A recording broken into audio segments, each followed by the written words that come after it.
Hello, everyone, and welcome to Wondergoal, the soccer betting podcast from the Action Network.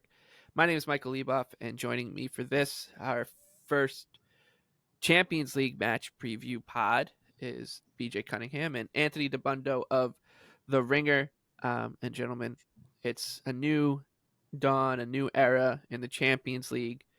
6 matches on Tuesday, 6 matches on Wednesday, 6 matches on Thursday, 18 matches in these group stage match weeks. We're not going to go match by match here. We're going to see what works. We're, like you, flying into this new format a little blind. So what we've done is picked out a handful of matches to go over, dig into a little bit, give out some bets. Then we'll fire off some rapid fire bets, do an underdog parlay, and then give out our favorite bet for Champions League match week 1. Then we'll get out of here and leave you to it. BJ and Anthony will start with a Wednesday 3 p.m. Eastern time kickoff between Manchester City. They are minus 190, taking on Inter in a Champions League final 2023 rematch, I believe. Inter traveling at plus 475. The draw here is plus 350. I think Erling Haaland set another new record this weekend. He won the Golden Boot already. He didn't get a hat trick. Yeah. No hat trick this weekend. Hit the post. But I mean, the Ederson to Hail Mary, it was just beautiful. Anyways, no one can stop City. They're obviously a lopsided favorite here against a really good Inter team. And I still don't have much of a palate to try to beat them. It's just getting tired at this point. But the total does look interesting, BJ, and that's where we'll start. Yeah, under 3, minus 110. I really like that a lot. So let's go back to the final from 2 years ago because, I would say these teams are pretty similar. Like Inter is basically similar than what they were in that final, and City now has 2 wingers that can go 1v1, and outside of that, they're pretty much the same. So in that match, I think you could make the argument that Inter should have won. And they had the 2 best chances by far in the entire match. But what they did against Manchester City is they prevented them from doing the one thing they want to do, which is play through the middle. They held City to 7 shots, 0.7 expected goals, and they only let City have a field tilt of 52%. That is really difficult to do against Manchester City. And the reason for that is because it enters 5-3-2 shape, like I said, denying space through the middle, having the 2 forwards be able to cover the holding midfielder, and in this case, Rodri, and not allowing City, no matter what they try to do, they're going to have to bring 6, maybe even 7 guys to try to overload the middle. And we know Pep is kind of obsessed with doing that. And Inter's fullbacks are very good defending in 1v1s as well. So they're really, really difficult to break down. That's why they only allowed 0.74 non-penalty expected goals per 90 in Serie A last season. But what makes them so dangerous in this match, and I think they're actually a little bit live to maybe beat City here. The number's not good enough, but they are versatile in possession. Like they can build out of the back, but they're also very good at playing direct and playing vertical balls up over the top of City's press, which has been much better this season. A lot of City's chances and that they've created have been off of high turnovers. Against West Ham and Ipswich, and even Brentford turned it over a couple times against them. Inter in that match completed 62% of the long balls, and most importantly, the center backs completed 15 of 20 long balls. That's a very, very high percentage. So look for Inter to sit deep here in their 5-3-2. Look for them to deny space, and look for this thing, I think, to be a little slow. It is the first match of the Champions League. It's a terrible spot for City because they have Arsenal on the weekend. So I think Inter will be going there with the mindset of, let's win this thing 1-0. We don't need to get into a track meet with them. We just need to sit deep and look to counter them. So look for this to be very, very slow type of match. I only projected, I think, a little around 2.5 expected goals. So under 3 and anything minus 120 or better is good enough for me. Yeah. We talked a lot over the weekend, or to preview the weekend, about the first half unders. The City one didn't come through, but we got the one on Liverpool. It was live for 22 seconds though. So yeah, it was. So that's good. That's worth a sweat. But I like it again. I like it again here, even though City. It feels like these teams these days have like a handshake agreement where they'll just let City walk down the middle of the pitch, score the first goal, and like get the game on to. We'll start from there. City have been giving up early goals. Yeah, that's 3 straight. and not to Do you good think there's teams. something to that? That's what I mean. I meant the other way around. Like it's like I feel like City's like let them score and we'll get the handicap. The juice is flowing. Yeah, I mean, it's Pep crazy. said that they first 20 minutes Brentford hammered them worse than any team's hammered them in a long time, which I thought was kind of interesting. I mean, that first goal was so sloppy defensively from City. It just really was. So I don't know. I hadn't even pulled up the stream yet, and it was already 1-0. Yeah, I was I know. laughing. It was so and that happened again. I mean, against Ipswich too. I was like, all right, I'm gonna check in intermittently, and then all of a sudden it's 1-0, and then City clicked into gear, and it's just, anyways. So I'm gonna go with it again because, like BJ, I think that this first match week is going to be a little awkward more than anything.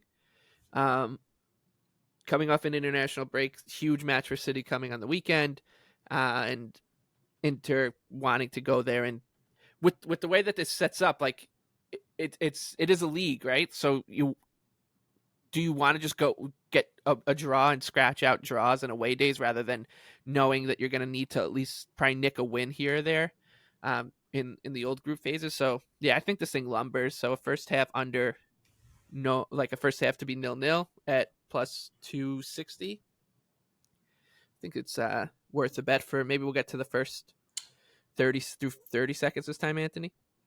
I'm trying to find the who to score first prop. Curious what Inter would be on that market. It seems like it's like an Ederson thing too, where he like forgets when the match starts, and then all of a sudden it's 1-0, and they've conceded their first shot in all three matches too, which is pretty funny. They also haven't played anybody, so Haaland has kind of just like run over the bad defenses they've played, and Brentford. Okay, they're fine, but they haven't played any great teams yet. So this is like a first real test. They go to Chelsea and Haaland bullies his way to 1 goal, but I didn't think they looked good in attack in that match. And I agree with BJ, under 3.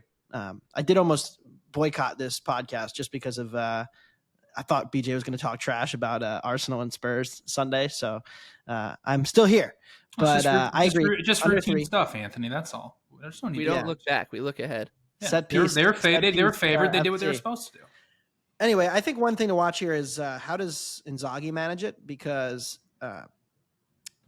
we could see some rotation. They played today, a Sunday, in the league, and only 56 minutes for Lautaro, 74 for Thuram. Seemed like they were losing for large portions of that match or tied.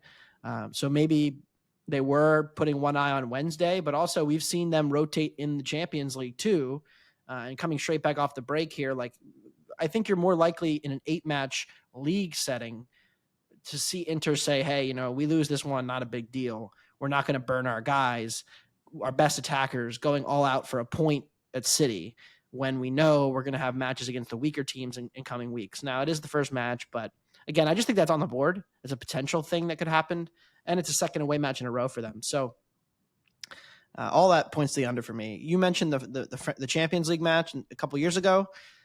City was on fumes at the end of that match, at the end of that season. Like, they were gassed. And I think that played a large role in why it was such a sloppy kind of low event match. But even still, is Inter that much different from Arsenal overall?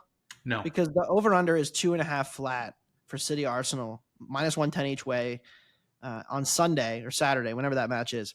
I think it's Sunday. And the one for this match, over 2.5, minus 175. I know Champions League inherently going to be a little bit higher event than the Prem, although maybe not true anymore.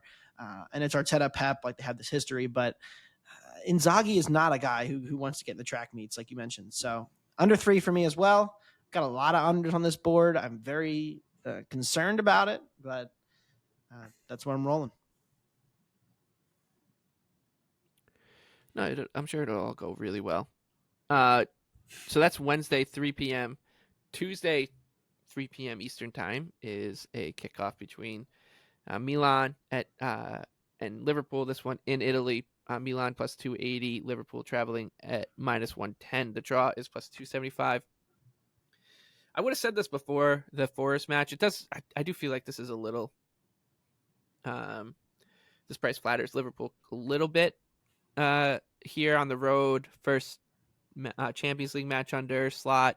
I know Milan hasn't set the world on fire in Serie A, but that said, I kind of view it in a similar lens, Anthony, to Liverpool, to City and Inter, where I just don't think either team would be too ticked off with this thing being a little bit of a snoozer. And the way that Milan's played in Serie A, it's been a little bit more high event, and Liverpool, of course, likes that. But something's telling me, like you were saying, like betting a bunch of unders in this first week, perhaps it blows up in our face. But it just feels like this is going to be a really awkward for first match week of this competition. Yeah, I mean, been discussing Liverpool. I guess I haven't discussed them on Wondergoal, but on our Ringer show, I think I bet Liverpool under 3 straight weeks now. And I just think the market continues to kind of slowly adjust and not quickly enough adjust to how different slot ball is to Klopp. And you saw the limitations of Liverpool against Forest, a team who's willing to sit in, be physical, take away the center, force Szoboszlai to be like the primary creator. They looked pretty bad in that Forest match. Now it's one match, whatever. But I'm a little concerned about Milan because their defensive metrics have been awful for a good part of a year now. And it hasn't translated well thus far in the club. And Fonseca is not as conservative generally as Pioli was, right? So he is going to take more chances and want to have a little more of the ball. But the results, I mean, they've given up 5 XG in 4 matches, and they haven't really played exactly a tough schedule. They played Torino, Parma, Lazio, Venezia. So that is a little scary, right? Their defensive metrics are bad, but they're at home. And I think Liverpool still continues to be an under team for me. So under 3 is good. -110. I would not start to lay big juice here, though, because, again, if the Milan's defense is as bad as I think it might be, maybe Liverpool does get a bunch of opportunities on the break and break this thing open. But I really do like what Liverpool's done defensively. They lost to Forest, conceded their first goal of the season, but they didn't give up anything in that match at all, really.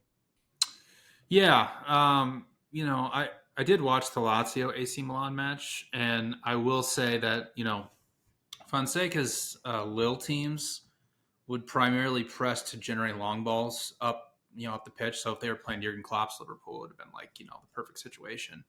But now they're not. So do they sit back? Do they press? I don't know. For me, I think the mark is just kind of in line here. I think the line is right on Liverpool. 3 is interesting. Like Anthony said, a little bit worrying with AC Milan's defensive metrics. So I think I'm just going to sit out this first match, watch AC Milan, see how they play. And I think it'll give Liverpool's got Bournemouth on the weekend. So I think it's going to be very interesting to see what AC Milan does here. We haven't really seen a team try and press Liverpool like crazily, like Bournemouth's going to. So I don't know. It'll be interesting. But I'm just sitting out this match because I have it projected pretty close to the market. So I'm passing. Liverpool, Bournemouth, 3.5 again this weekend. Yeah. Also crazy. Bournemouth's 1.5 as well. It should not be 3.5 -110. Yeah. Absolutely not. We'll see. Yeah. Liverpool, I mean, when they score 4 goals in a match, maybe I'll adjust, but it hasn't happened yet. They haven't had more than 2 or 3 in any match. And they got, I mean, Casemiro handed them multiple goals in that game. So, yep. There you go. Bonus play. I won't be on the Wednesday pods, but I'll lock it in. I'm going to be sprinkling bonus plays here. Liverpool under Bournemouth 3.5 -110. Another Tuesday, 3 p.m. kickoff. Real Madrid, defending champions. We say that basically every other year in this competition. They're -340, hosting Stuttgart out of the Bundesliga, newcomers for them. Been a while. They are +750 going to the Santiago Bernabeu, and the draw here is +500. I like the underdog here. I think there's going to be a few spots here. This is one of them, and role reversal. Really, usually we're the ones saying no to Madrid. Yeah, I know, but it's early in the competition. This kind of reminds me of that Celtic spot a couple years ago that worked out. That one worked out so well. Oh, it worked out so well. At least they were at home. Yeah, I know, but I think that things are going to be weird. Quick turnaround for obviously everybody over the weekend. I know Stuttgart's traveling here. I just think this line is giving too much credit to Madrid for what you guys always talk about, right? The magic doesn't really count until we get to the round of 16, right? Like that's when it starts to matter. But I think they beat Napoli. It cost me some money last year. So. Yeah. And they usually have like just a dud. FC Sheriff, you remember it? Sheriff, right? Sheriff. We're gonna live off that Sheriff win from like 4 years ago. Yeah, we're still every couple episodes. We'll remember people that they beat Sheriff. Yeah, Sheriff, by the way. But the my point is that like I think we might have had the under. Stuttgart's not off and running in the Bundesliga. It's still so early for everybody, but really solid outfit from last season. I know Real Madrid got better, but I don't know. I feel like this line is just too high on a good team. A little bit of obviously an unknown in this competition. Someone's gonna lay an egg, and I am gonna pick against a team that I always like to back in Real Madrid here, Anthony. So in theory, we would not want to back a pressing Bundesliga team at Bernabeu, right? But Real Madrid did play Leipzig twice and Dortmund last year, and they were not particularly good in any of those matches. I know they won the Champions League final, yada, yada, but the first half was scary bad. So this Stuttgart team, who looks much closer to the league average one from 2 years ago than the really good one, they lost a lot of pieces, right? So Anton goes, Girassi goes, like half the midfield's gone. They kind of got raided. And, Demirovic, who was like a bottom of the barrel striker at Augsburg, is now their leading scorer. And Real Madrid hasn't had the game yet. I've been betting a lot of their unders. And that's the only way I would look here. But we just watched Stuttgart. I mean, they got the win at Gladbach, but their defense this season has been shambolic, unbelievably bad. And they got away with a lot against Gladbach. Gave up 1.6 XG, should have been more. Gladbach missed some opportunities that would have led to big chances. Like it was very poor defending. So this one's a stay away from me. I can't do it. I'm going to pass. Much as I want to take Stuttgart, I can't do it. It's amazing how this is the calendar flips and all of a sudden we're all sitting in different seats. And I'm trying to beg BJ over the line here on a. Who's Real Madrid unders have hit, I think, every league match thus far. Yeah, it's so scary. It's so scary with how bad the Stuttgart defense is. I mean, they lost their two best center backs. They lost Ito. They lost Anton. Like they did nothing. They did nothing to replace them except just buy strikers. So yeah. So that's the scary. And they lost Girassi. I don't know. I don't really buy this team anymore. It's sad. Last year, like Stuttgart was a cash cow for us as a podcast, but they got smoked on the road at Freiburg. They blew a 3-1 lead against Mainz. Like it was ugly. And they got Dortmund coming to their place on the weekend as well. See, now I'm probably gonna bet them this weekend. Yeah, me too. Dortmund a road favorite there. They probably should be, right? Are they? I can't imagine they're a favorite. If they're a favorite, I'll bet Stuttgart. But no, Stuttgart is plus 125 at home. So yeah, no thanks. Okay, that's Tuesday 3 p.m. Wednesday 3 p.m. kickoff is between PSG and Girona, another newcomer. This one has PSG at minus 250 at home. Girona traveling at 6-1. The draw here is plus 400. Anything for you here, BJ? No. The line is getting a little high. I'll say that. PSG was like minus 200. Now they're getting up to minus 240. If I were to look at anything for this match, I mean, we do have 3.5 at plus 120. Girona, obviously very, very aggressive out of possession team with the way they like to press, which, under Enrique, I mean, PSG is going to try to build out of the back, which creates, like I always say, one of two things, either high turnovers or PSG is going to get chances on the other end. But with Girona losing their best striker and their best winger, it makes it really hard to get behind them, especially this big of an underdog, or even get behind and over. So for me, I'm passing on this one. Yeah, Girona is such a classic, like, cook the bad teams, get cooked by the good teams team. Because they've played, if you look at their stats this year, they got wrecked by Atleti 3-0. Then they come home, they wreck Osasuna, they wreck Sevilla. Everybody's like, oh, yeah, Girona might be decent. They played Barca on Sunday, wrecked. Just completely uncompetitive for large stretches and can't defend against the good teams. Like you said, BJ, I actually did some of the prep work Sunday morning and then saw they were that number and was like, oh, I'm betting PSG. And then I made the mistake of waiting until after the Barca Girona match. Mm-hmm. And now I think the value is kind of been bet out of it. But Yeah. PSG -1.5 plus money. I kind of think they fit the perfect cat. Like, Girona has no defensive midfielders. They have no ball winners. So if you play a team really good in possession, you can just kind of cook them, play right through them. Like, they're not there. It's what Real Madrid did. Barca did it. Atleti, so I kind of think PSG can just do that. So I love this matchup for them. But yeah, you're paying a premium now. I mean, I think it's probably properly priced, but it'd be PSG or nothing. All right, that brings us to a team near and dear to Anthony's heart, or at least it was. But in the betting game, obviously, things change pretty quickly. That is Feyenoord. And they are taking on Bayer Leverkusen, a team definitely not near and dear to anybody's hearts, except for those who were rooting for them last year. Feyenoord is plus 320 at home. We got them in the final, Ebuff. That's all that matters. Yeah, that's all that matters, right? Atalanta, That's baby. all that matters. Yeah, that definitely made up for all of it. Feyenoord is plus 320 at home. Leverkusen, they are the defending Bundesliga champs. They are odds on -130 on the road. The draw here is plus 290. Obviously, plenty of change at Feyenoord. With Arne Slot now managing Liverpool, I don't see much here. I thought we were going to get a fun number on Feyenoord. It's not fun enough. Getting there though, Anthony. Yeah, so Prisky did a pretty good job at Prague.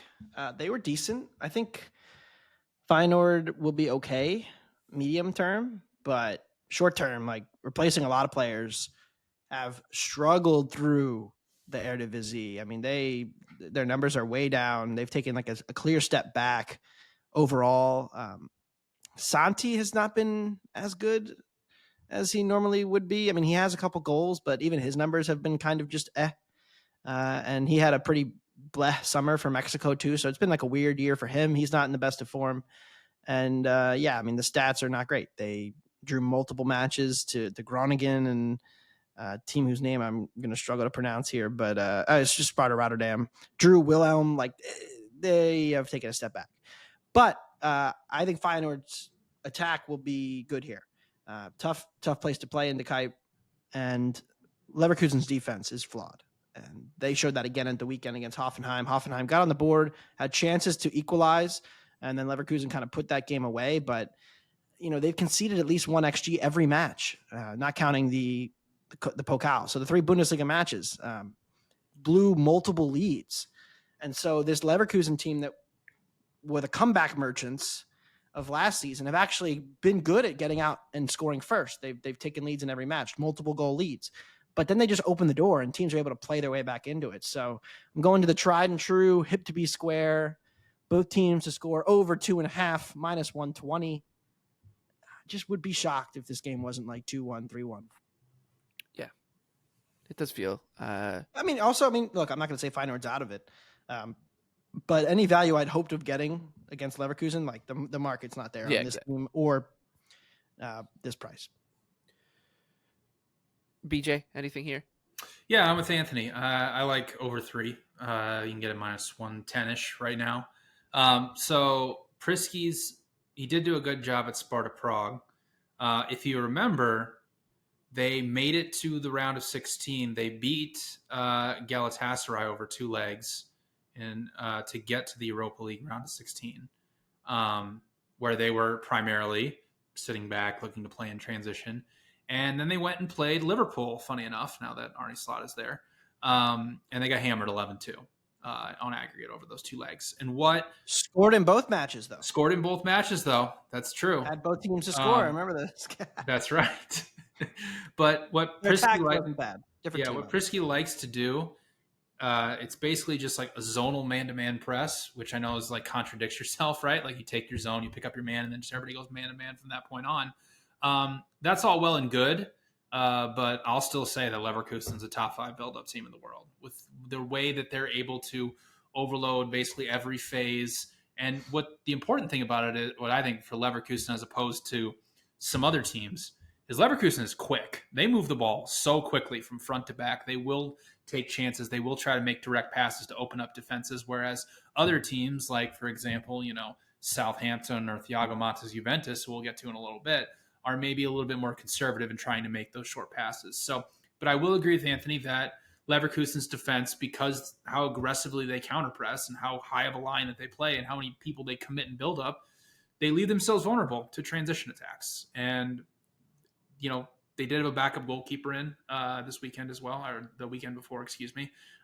So, yeah, I projected 3.5 expected goals for this one. For Feyenoord, on their purposes, if you look at the roster, offensively, they didn't really lose anybody, but they lost Weifer to Brighton and Girona to Leipzig. So those are your two best cornerstones of your defense. And last season, even with Slot at the helm, they allowed 8 expected goals during the group stage of the Champions League to Atletico Madrid, Lazio, and Celtic. So it's not like they were that good defensively. So, over 3, minus 110. I think it's a good price. Yeah, so Leverkusen away from home last year in Europe gave up 1.3 to Molde, 1.1 to Karabag, and then 1.3. That comeback against Karabag was so stupid. I remember Swedish team Häcken put up 1.3, and then in the knockout, Karabag, they rotated that game, but 1.8 to Karabag, 1.5 to West Ham, 1.5 to Roma. Like, they gave up a lot of chances away from home in Europe, and I think that's going to be a problem for them. Okay, BJ, on to Arsenal. You are feeling pretty good right now. This price is crazy. The North London derby. I agree. Atalanta and Arsenal, this one in Bergamo. Atalanta plus 285 at home. Arsenal minus 115 on the road. The draw here is plus 275. Anthony, go into why you think this price is crazy. So Liverpool played Atalanta in the spring in Bergamo, and there was like a must-win tax applied to it, but they closed minus 160 in that match. That was Liverpool, who were priced cheaper than Arsenal at that point in the spring, and still are priced cheaper than Arsenal. Like, Arsenal has a higher market rating than Liverpool. So why is Arsenal only minus 110? I know that Odegaard is out, but Rice will be back. The turnaround isn't too bad. Like, it's kind of like Europa League Thursday. So I don't really think this market makes any sense. Now, the question is, and I'll pose this to BJ, do we think there's something to the fact that Arsenal wasn't as good in Europe as they were in the Prem last year? Because I find it fascinating. Because I bet them to win the whole damn thing, and then bet them against Bayern and got cooked. We all got cooked on that one. But do we think there's something to it? Because they got a weak group, they advanced relatively comfortably, and then they played Porto and Bayern and kind of stunk. So, and that was when they would rout everybody on the weekend, and then they would go to Europe and look kind of flat. Does their set piece merchantry not work? Can I tell you my theory in Europe? Can I tell you my theory? Rest, man, come on. I'll tell you my theory of why that is. I think that what you've seen now is, last year in the Premier League, everybody pressed. Like, it just didn't matter. Everybody was pressing all the time, and even trying to press Arsenal's build-up, and nobody really would just do what essentially Aston Villa did in the second match of the season, which is just play 6 guys across the back line, just hunker in, not allow Arsenal to receive the ball in between the lines, double Saka, and suddenly Arsenal just has no outlet. And there's obviously, a part of that where Arsenal was scoring a ton of goals off of set pieces as well. And Porto did that kind of exact same thing.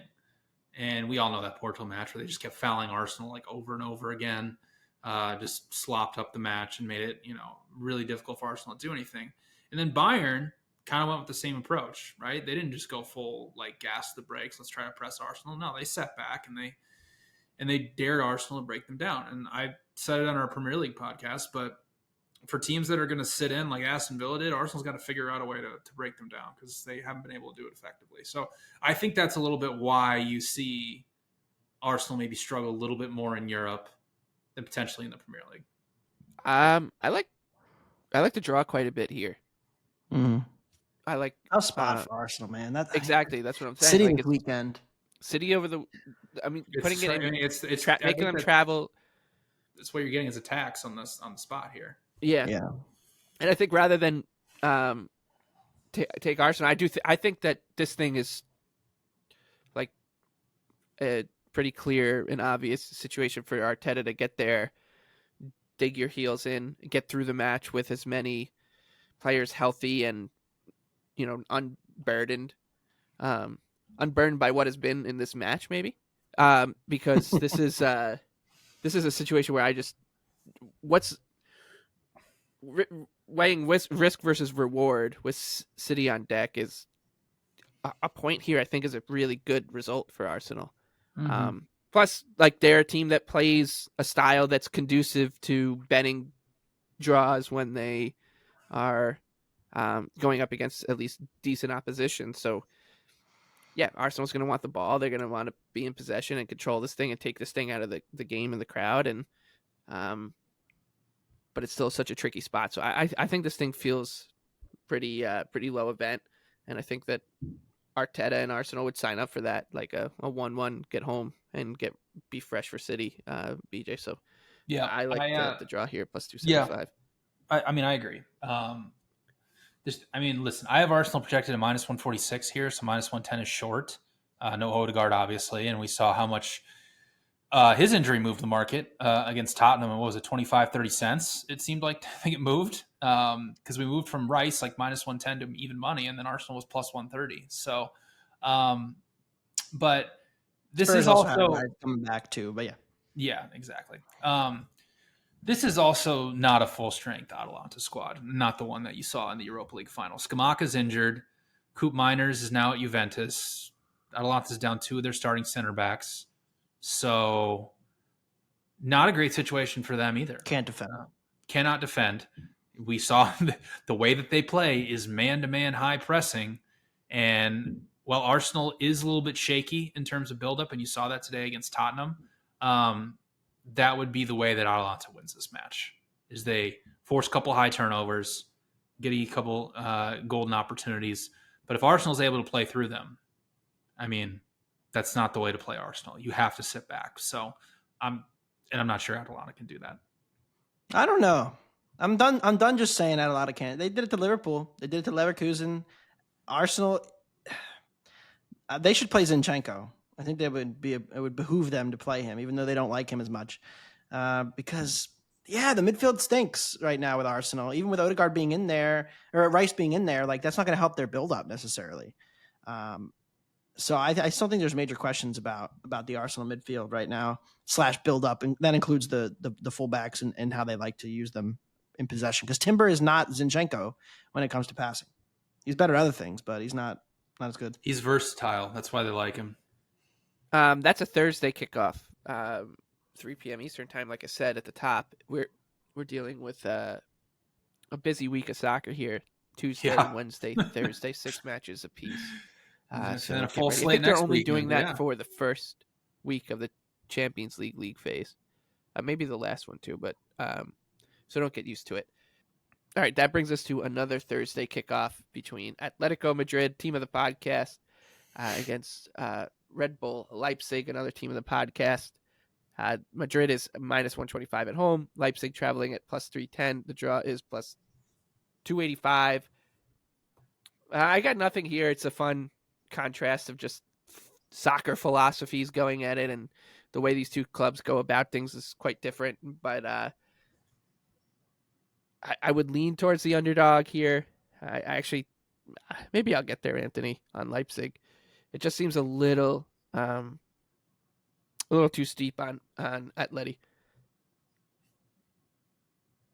Yeah, I keep betting this team, and I don't know why, because they haven't had good metrics at any point.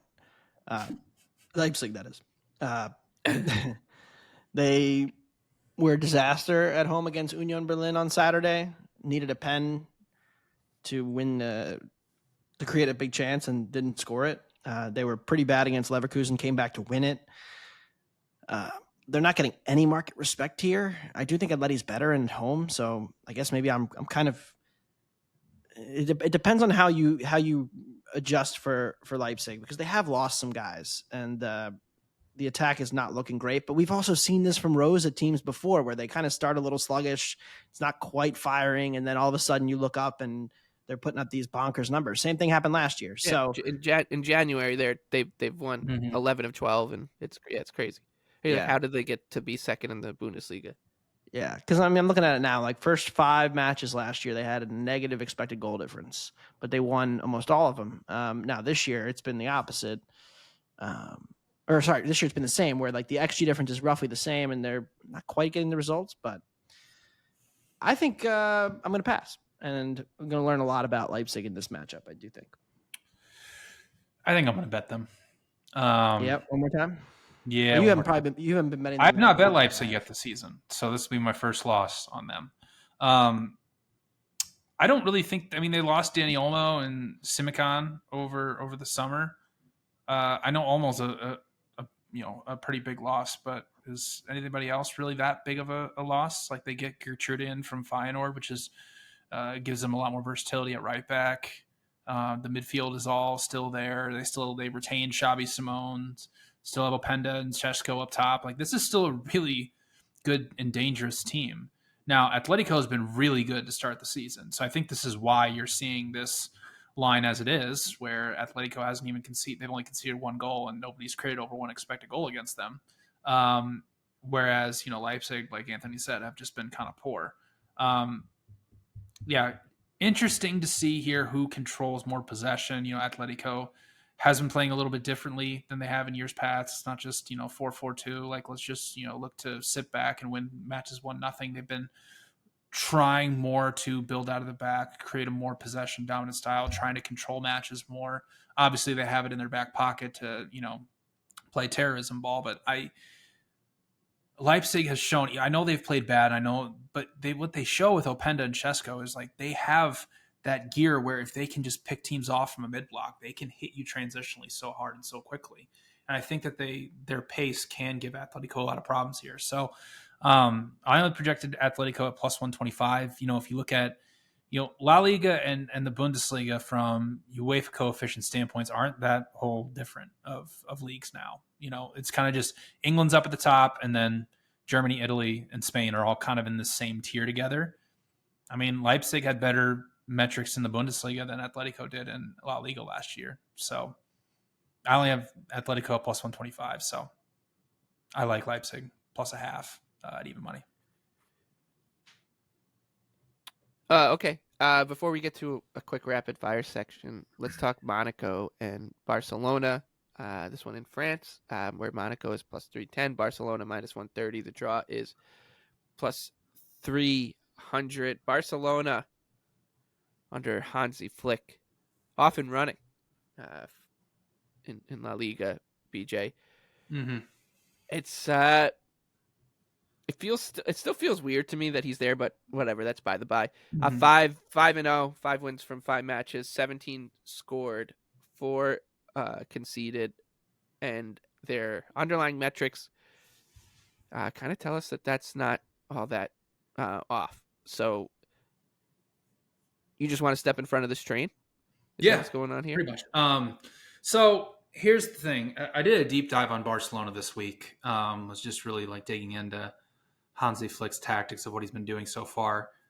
It's fascinating to me because essentially what he's doing now that he's got Danny Olmo in the squad is he's basically building up in like a 2-1-2-5 where he's able to, at any point, when he really wants to, overload a team's midfield and just play passes right through them and score.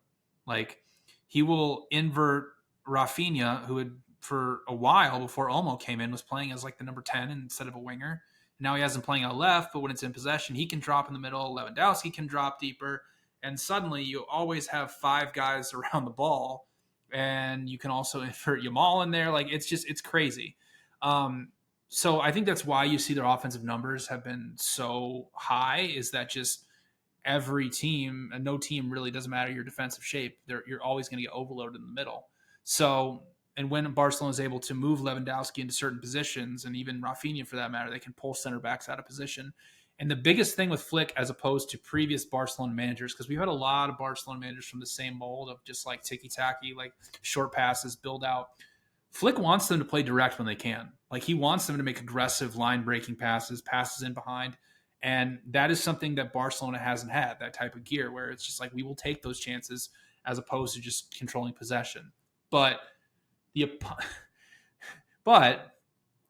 known this with Hansi Flick for a long time, is that his defenses are atrocious and they're way too aggressive, and they push their fullbacks so high that one pass and you're through, and you can score on them.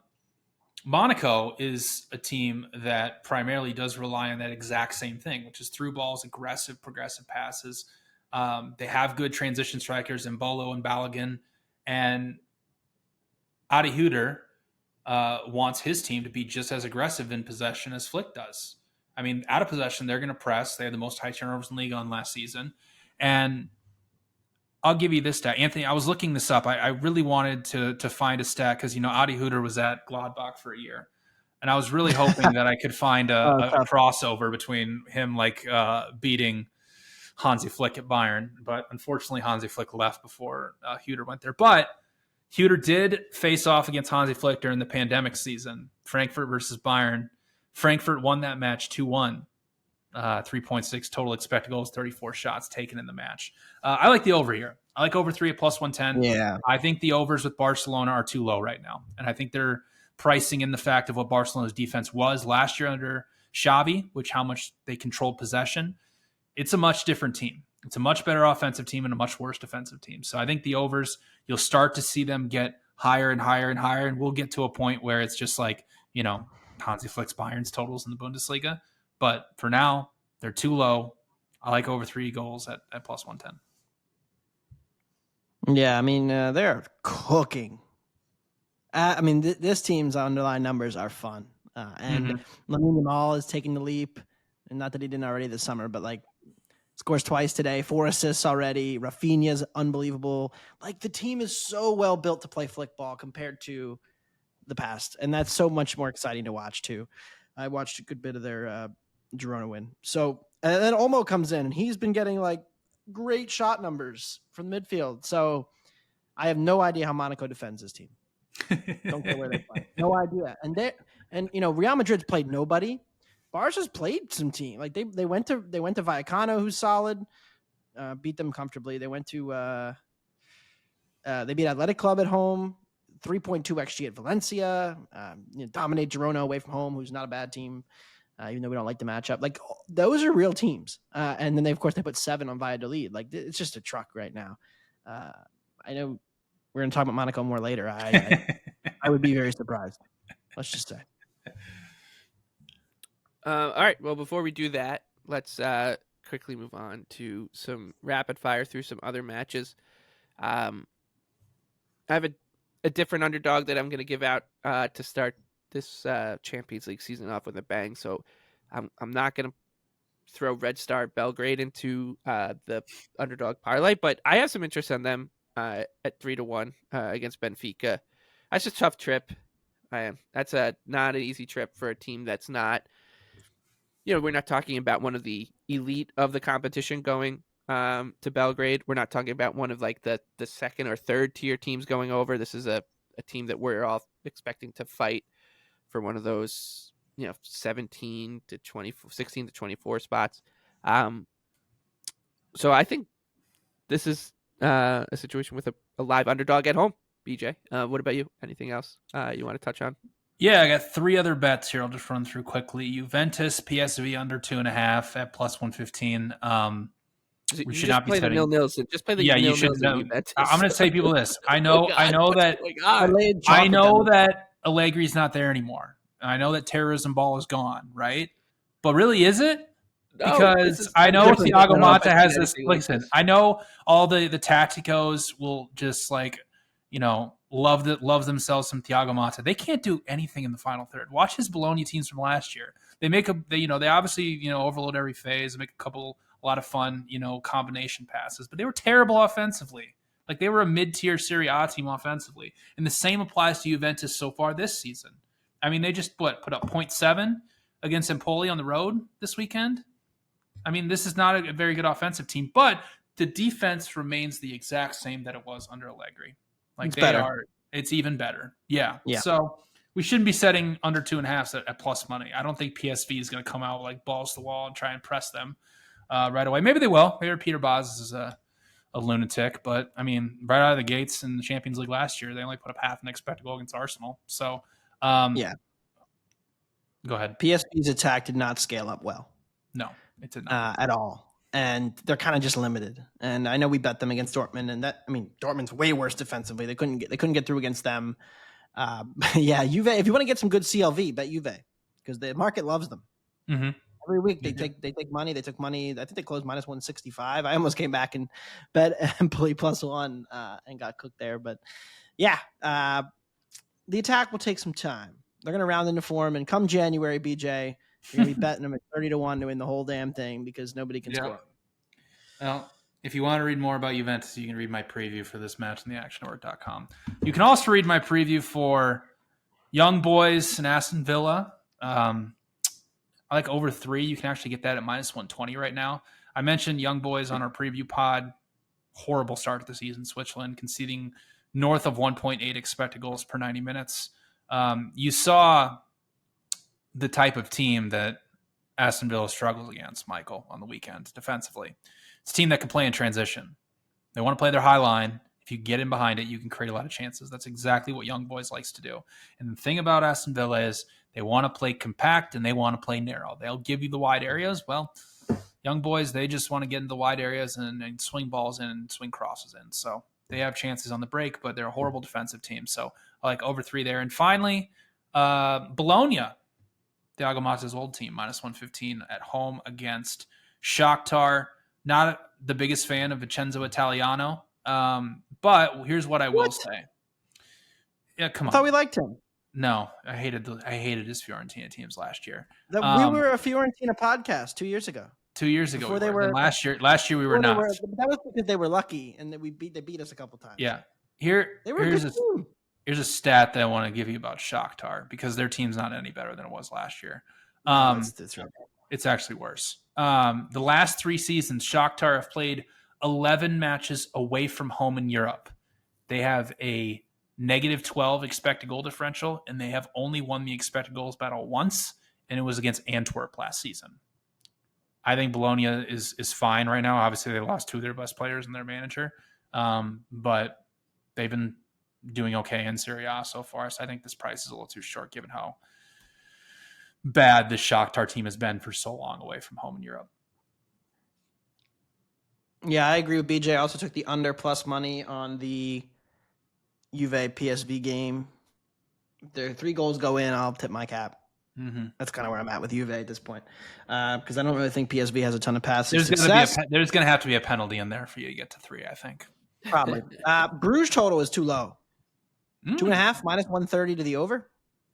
Don't mind if I do. Bruges defensively have been bad in Belgium, giving up over 1 XG per match in Belgium. Dortmund have been bad in Germany again. Played a wide open thriller with Heidenheim on Friday and giving up the same. It's the same Dortmund team, man. Can they do it again? How do we feel? Yeah. Stand on his head? How do we feel about Maybe. Nuri Sahin right now? Same as Terzic ball. Okay, then that's not good. I'm not seeing a ton of differences in watching. I've seen some tax goes out there be like he was going to revolutionize Dortmund. So far, I guess that hasn't happened. I mean, isn't that always true of everybody who takes the Dortmund job? Yeah, I know, right? Like a requirement. You're going to revolutionize the sport. Herzler, though, that guy's revolutionizing the sport. Oh, yeah, he is. Brighton. Can't even beat Ipswich. Yeah. He is. And then I tossed up the 0-0 that I didn't even consider over the weekend. So pretty upsetting stuff. Okay, that brings us to our 3-leg underdog parlay. This thing's coming out at 137 to 1. It's fun because Anthony sounds like he's vehemently against 2 of the 3 legs. So you can go first, Anthony. Whoa! Oh, am I? I'm on Yeah. Bruges plus 260, baby. Yeah, we can all get behind that one. I look. I mean, look. Dortmund rode this pixie dust thing. If you listen to this podcast before this season, you know that we're not too fond of this Dortmund team, and I could read off all the stats, but it was historic and how much they overperformed defensively, how many teams hit the post against them, how Gregor Kobel became the best goalie in the world for 3 months. All these things happened, and Dortmund, I think, is a little inflated here on the road against Bruges, and I don't think Bruges can defend either. But this game could just be chaotic, and thus I will take Bruges in Bruges. It's a fairy tale town plus 260. Fairy tale. I think Lieboff got that reference. Yeah. It is a great movie. Coming out in Iowa in a couple of years, BJ. Get ready for it. I'll stay tuned to wasn't my it like local family 2007? video. Yeah, they're gonna get it there eventually. not yet. They'll get there. I'll go to my then local family BJ's video. gonna get high and speed get internet first. Yeah, exactly. Yeah. He's gonna... One of the I'll give some inside baseball. This podcast is funny sometimes because so we record on Riverside and BJ's audio will cut out at various points while he's in the middle of talking about a game. And so we don't know what he's saying. It's still being recorded, but Lieboff and I will just look at each other and we're like, okay, is it bad enough where we have to say something? And then usually it's not. And we kind of just, all right, he's back. We're good again. So it's really funny when that happens because Lieboff and I just looks at each other like, should we say something here? No. But then he usually picks up at like the perfect word. Right. We're like, yes, yep, he's talking exactly. about Bologna. Yeah. Mm-hmm. And I'm talking about Stuttgart 750 against Real Madrid. Go off the stunner. Someone's going down. It happens. I feel it in my bones. I love this Real Madrid team, but they're not going to be at their best until things really like we talked about City like letting up goals. Like we want Madrid is the type of team, and Ancelotti like will he even show up for this match? I don't know. He might send his son. He's in Davide. Montana again. Yeah, exactly. So he says, "Wake me up when we're in a must-win spot in the Balkans or something." Yeah, Stuttgart for me, and BJ, you're fading another La Liga team. Yeah, I'll just, like to steal your phrase, Michael, step in front of the train. Monaco plus 350 at home against Barcelona. To kind of go along with what I was saying before is that Barcelona, amazing in possession, incredibly difficult to defend, almost impossible to defend at this point. But they leave themselves very open defensively. And this is, I would say, the best team that they have faced that can play through balls in transition behind their defense and really cause problems. This is also not a great spot for Barcelona. This will be their second of third straight away matches after they went away to Girona. Now they're going to Monaco, and then they go to Villarreal on the weekend. So, I think we're just getting a little bit higher of a market price on Barcelona than maybe we should. So Monaco plus 350. If Belgrade's not going to defend, or if Benfica's not going to defend again, Belgrade could surprise them. Benfica very bad offensive metrics so far in Portugal. Yeah, that's what like I said, they were the team they played nobody, and they're not allowing anything in favor of Stuttgart. Yeah, you can throw Belgrade in there too if you want. Go for it. Why not? Okay, favorite bets for match week 1 of the league phase, the first league phase of the Champions League, the 2024-25 Champions League. Anthony, what do you got? City under 3. Go to the high-profile match. We'll bet the under. I really think we could see some inter-rotation of their top attackers in the second half. Inzaghi's been very cautious about kind of managing minutes that way. I also think City has run up crazy. By City, I mean Holland has run up some crazy goal totals. But under the hood, I've been a little impressed with how much their press is better, which I think helps their defense. And they should have Rodri starting for this one. He hasn't really played much this season thus far. So I think having that back and having him in the mix and having two teams that want to play slow, this game should stay under 3 more often than it goes over. Okay, I'm going to pick the Arsenal-Atalanta draw. I think that given the spot for Arsenal, the injury situation for Arsenal and Atalanta, the teeth are really taken out of this game. I don't see either team really running off and putting up a rout, keeping the draw in play throughout all 90 minutes. I think if you're looking for a 0-0 match in this first first match week of this league phase. I think this definitely is one that I would consider at 13-1. So yeah, BJ, I think that Arteta and Arsenal go to Atlanta with the goal of getting at least a point, and that's where it lands. What do you got? Feyenoord Leverkusen over 3 goals at -110. Feyenoord under Prisky have not been good to start the season. Prisky formerly was at Sparta Prague, where he had an interesting out of possession approach, a zonal man-to-man, which I know kind of contradicts itself, but essentially pick up your man in the zone and try to play from there. It did not work when they played Liverpool in the round of 16 of the Europa League. They lost 11-2 on aggregate. Feyenoord loses 2 of their best defensive pieces, Weifer to Brighton, Gertruda to RB Leipzig. So they're going to start to regress defensively. Leverkusen is a very, very difficult team to defend. They will overload every phase of buildup, and their passing is so quick and so aggressive that they can cut you open in an instant. But they have left themselves kind of vulnerable with how aggressively they counterpress and try to win the ball back. So they're vulnerable to some balls over the top. Feyenoord didn't really lose any of their offensive pieces from last season. So I think we're going to see a very high event type match here, projecting 3.5 expected goals. So I like over 3 at -110. All right. That does it for our first Champions League match week preview. Like I said, 6 on Tuesday, 6 on Wednesday, 6 on Thursday. We'll be back Thursday morning for our Premier League preview, and then we'll be back again in a fortnight to talk about match week 2 of the Champions League. Until then, thank you for stopping by, Anthony and BJ. Thank you for listening to you. Thank you for rating, reviewing, subscribing. Thank you to our producers. We'll talk to you soon.